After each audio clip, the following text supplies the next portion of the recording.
3 months ago, we picked up a 1-1 draw against the Solomon Islands. Today, we have our chance to redeem ourselves by getting all 3 points as we face them once again. But we have to face Vanuatu first, you know. Hey, don't blame me, I'm not in charge of the fixture list.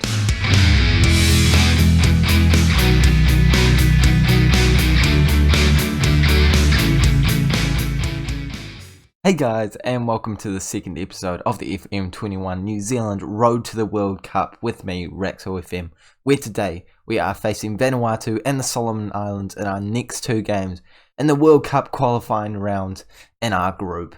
Hopefully we can win all of them, hopefully we're going to come away with some dominating results, and hopefully you're going to subscribe to the Raxo FM channel. Don't forget to do that before we go any further in this episode so that you don't miss the daily-ish Football Manager videos, as well as liking this video if you are enjoying the series so far. Thank you guys so much for all the support on the first episode. Can we please get 8 likes to follow it up with an amazing tally of likes? So that would be nice. I would like that. See what it does there? You know, the like button makes me like things. If you didn't see the last episode, which realistically you should have seen, like, go back and watch it if you haven't. We're currently sat in our top spot of our group, with Solomon Islands being the only side on the same goal difference as us, and now we're facing the side that are all the way down in 6th place and then the side that are in 2nd place. So I think it's going to be an interesting episode. Whether or not we end it on top of the table, it's probably likely that we're going to finish on top of the table, but let's make sure that it actually happens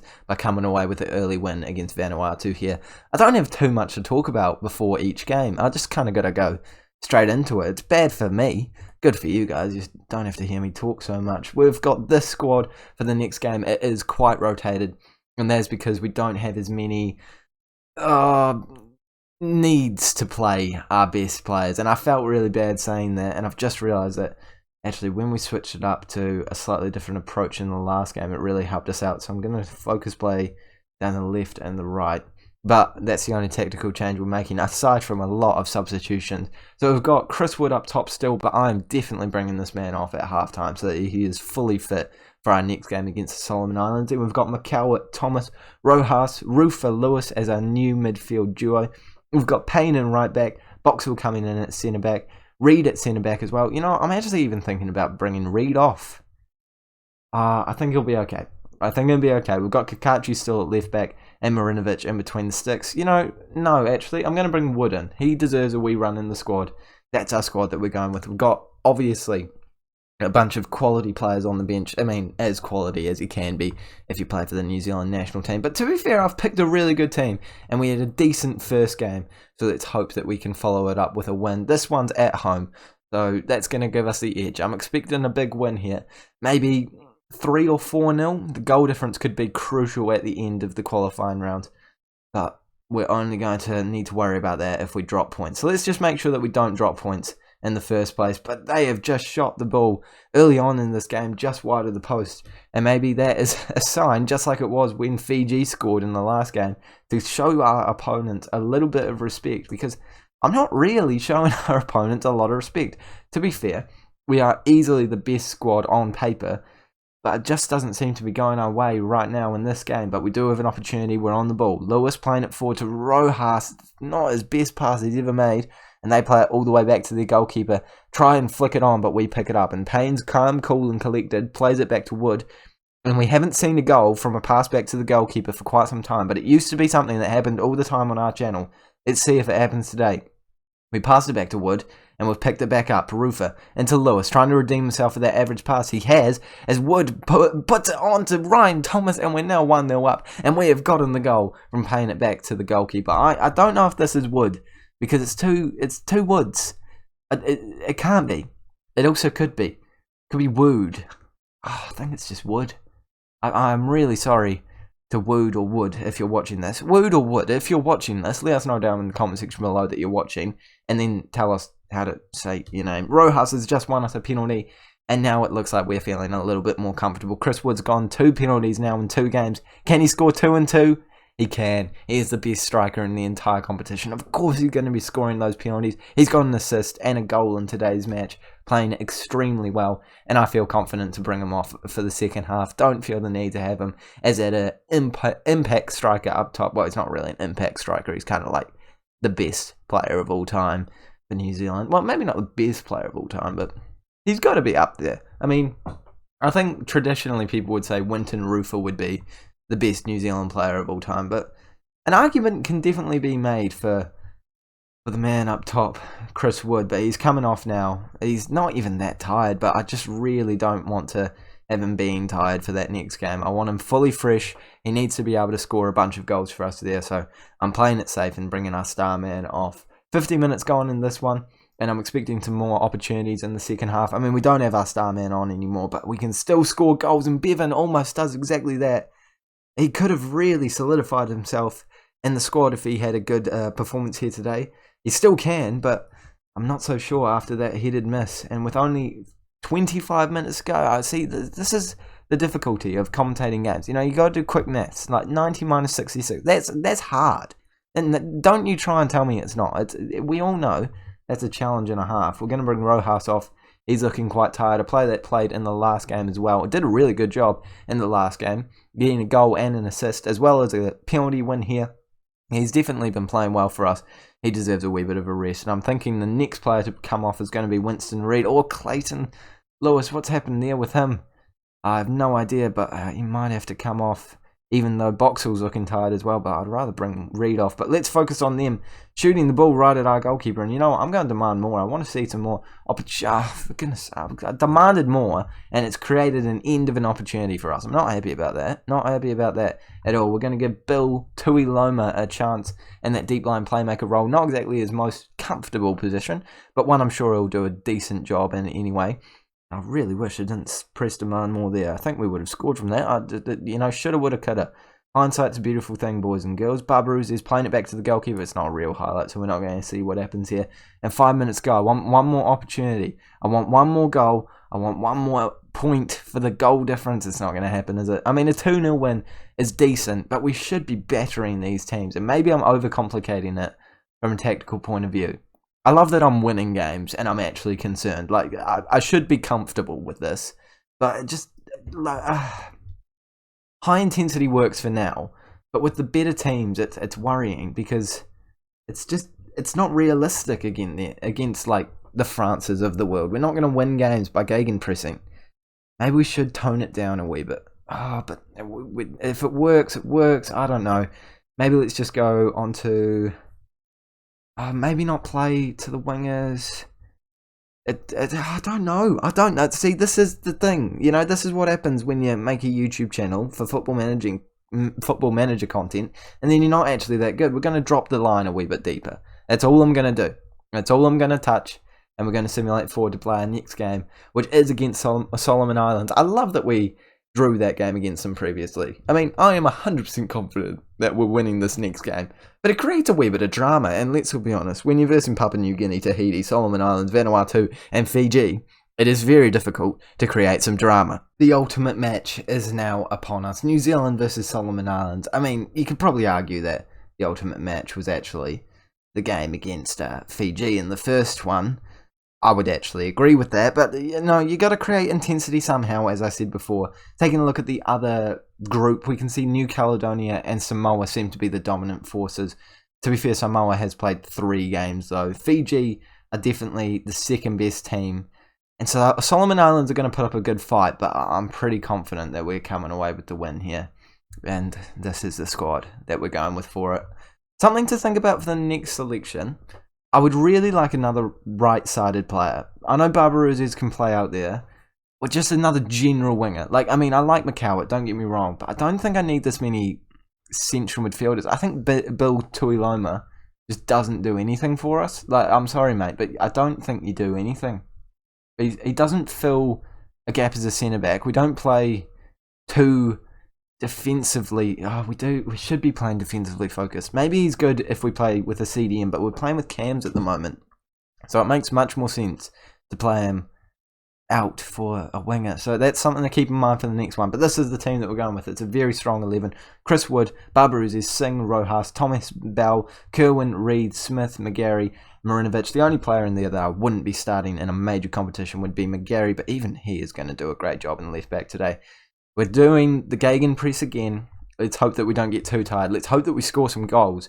And let's hope that we come away with a win. Because if we come away with a win here, realistically, we're qualifying for the next round, even without playing our final 2 games, which of course are going to be in tomorrow's episode. So make sure that you are subscribed and you like this video so that you do get to see them. Liking this video doesn't mean you get to see them, but it helps me significantly. So do that. Look, there's no chances. It's a sign that you should be doing that. We're also at home, and we got a news article saying that we were braced for a low attendance, and it was something like 17,000 out of the 50,000. Mate, have you been to a stadium in New Zealand for football? That's an insane turnout. The Wellington Phoenix played up in Eden Park the other day, and we got 22,000 people in there. We were chuffed about that. We were thrilled. It was a brilliant turnout. And this game isn't going brilliantly right now, but we have just scored. Chris Wood with another one, and McGarry with the assist. It's been a dull affair, and that does look like a very dead stadium, but it's been a dull affair, but we've come away with a goal, and now I think that we're going to, Solomon, so we're going to sail home and come away with the win. I don't know where I was going with the word Solomon before, but it came out of my mouth, and now I'm going to say it deliberately. Solomon Islands on the ball right now, but they clear it long to absolutely no one, and we pick the ball up. If we could get another one before halftime, that would be brilliant. Rojas is in. It's a great save by their goalkeeper, a man that I've never heard of in my life, to be fair. If you've heard of any of these players in your life, I take my hat off to you. Major respect. And I think immediately we can see that Rojas... I've just said I'm far from pleased. I mean, I'm not thrilled with it, but it's yeah, okay. At least they haven't all gotten too upset about that. I'm going to make the substitution to bring Rojas off, and we're going to move McCoward onto that left-hand side. He didn't do much at all in the last game. So I'm certainly hoping that he can show what he can do. I'm thinking about instructions still. I really don't know what to do. I think that maybe we go shorter passing. We're not like the most pacey squad ever, so maybe going slightly shorter, trying to build up the play a wee bit more, especially against these lesser sides, is going to get better opportunities. I don't know. I really don't know. It's clear that I don't know anything about Football Manager, and we've almost scored from another free kick. The fact that we're scoring from free kicks only is a little concerning to me. We've also scored 2 penalties. Yeah, Chris Wood hasn't scored from open play in this competition. Let's hope we get one here. Oh, there's a throw-in count. No, throw-in doesn't count. Don't try and come at me. And McCoward has almost headed that into the back of the net. That would have been a beautiful introduction to him to the game, but unfortunately he can't. We're going to make our second substitution of the game. And is Dominkic ready to go? I think he is. Oh, yeah, no, I'm doing it. Sarpreet Singh's coming off. Thomas is coming back into that midfield, back into that cam role, sorry. And we're going to play him as Mazala? Mazala sound good? Actually, I'm going to play him as a box-to-box. He definitely has the stats for it. The rating seems to suggest that he can't do it, but I'd argue that he can definitely do it. Based off those stats, I think he'd be brilliant in that role, actually. Box-to-box, he's got 3-star. What are you on about? Long shots is the only thing he's not great at. Teamwork as well. I mean, we just need to get him a wee bit more, associated with the team, and then he'd be brilliant. But let's hope that we do score this goal here so that we don't have to rely on him to do any teamwork, because, we'll be winning by 2 goals, and that's comfortable-ish. Thomas on the ball. Last act in the central midfield. Got that out eventually. Plays it over to McCoward, and he's had another opportunity, but he just can't snatch it up. And with only 15 minutes to go, I would love to see another goal. And this is our continuous issue with the squad, just not scoring enough goals. And to be honest, if we're not scoring against these sides, it really makes me think whether or not we're going to be able to score against the best sides in the world. I've got one last substitution. I'm going to let this highlight play out just a wee bit so that I don't cancel the highlight. If it's their highlight, I'm going to be very upset that I didn't do anything to, cancel the highlight. But we're going to bring our centre-back off. Winston Reid, he's played a lot of games. Hudson Wahongi's coming on for the last few minutes. And just, please be our chance. Please be a goal. That would be brilliant. Just as long, as long as it's not them scoring, I'm content. But more goals would be very nice. Barbarouzes is on the ball, playing it back to Kerwin. Somehow gets back to Kerwin. I don't think it was intentional, but it's come back to him, and that's the important thing. Bell, who's I don't know, probably played well in that midfield. I can't see. Like it's very much a low highlight-ish game today. I didn't really get to see much of what he's doing, but from that, he's done well. McCowart, who has come on and actually been a real impact, been a bit of a nuisance for the opposition, and it's eventually come into Barbarouses, and we've scored. Wood with a goal and an assist again today. Barbarouses with a goal out on that right-hand side, and I'll take a 2-0 win. That is a much better result than a 1-0. 1-0 looks like we've just edged it. We've had a bad day at the office, and we've done a professional job to at least get the win. 2-0 looks like we've been comfortable. That's good. That's what we like to see. And if we make it 3-0, McCowart. My friend, you have absolutely shanked that. That is some Fernando Torres, Timo Werner type missing of shots. That is horrendous. I need to see you score a goal. What is your finishing? I am more focused on Callum McCowart's finishing. It's 10. 10. It's 10. I fundamentally disagree with that. I'm happy with the performance. Come away with another win. A very professional job. 3-0 would have been very nice, but I will take a 2-0 result. And McGarry, the man that I was worried about, the only player that I was saying wouldn't start in a traditional high-pressure game, has come away with a brilliant rating, 8.2, done a really good job in that one. I cannot complain at all. I wish I could praise him, but I actually can't because it's international duty, but a great performance by him. And that does mean at the end of today's episode, we are comfortably on top of our table, 3 points ahead of everyone else, and we are now facing two of the easier sides, Papua New Guinea and Tahiti. Vanuatu are 5th place, Papua New Guinea's 4th, 6th. We're versing lower table sides. Surely we're coming away with the wins. Surely we're going into the next round. And how? No. Okay, I've just realised this. Board expectations, not important. Yeah, no, okay. As New Zealand manager, the most not important thing is without a doubt getting into the World Cup. That's not like that's the only thing any New Zealand football fans actually care about. Like, we could care less about any of the other competitions, the friendlies, as long as we get into the World Cup. Like, no, we don't actually give any damns about this. Trying really hard not to swear there in a sentence, but that is ridiculous. What? No, I don't understand. And how can I go to the fancy screen that we were in before? I have to actually click on the tournament. With profile, there we go. Look at how fancy this screen looks. Chris Wood's currently the top goal scorer with 3. He's also up there for assists. He's the top assister as well with 2. Tell you what, he is without a doubt the best player in this entire competition. And in the other division, we can see that Samoa and New Caledonia are still up the top. It'll be interesting to see who we get drawn in the qualification rounds. But for now, that is where we're ending this episode. Thank you guys so much for all the support on the series so far. I know it's only the 2nd episode, and to be honest, I am pre-recording this massively, so I have no idea how the first episode went, but I imagine it went well, as long as my thumbnail went interestingly. Hope so. Really hope I came up with a good thumbnail. I'm still trying to develop it. Is it the one with the New Zealand flag in the background? That's what I'm going for right now. I think it's going to be the one with the New Zealand flag in the background. Thank you guys so much for watching. I hope you did enjoy it. Make sure to like and subscribe if you did. And I'll see you all later.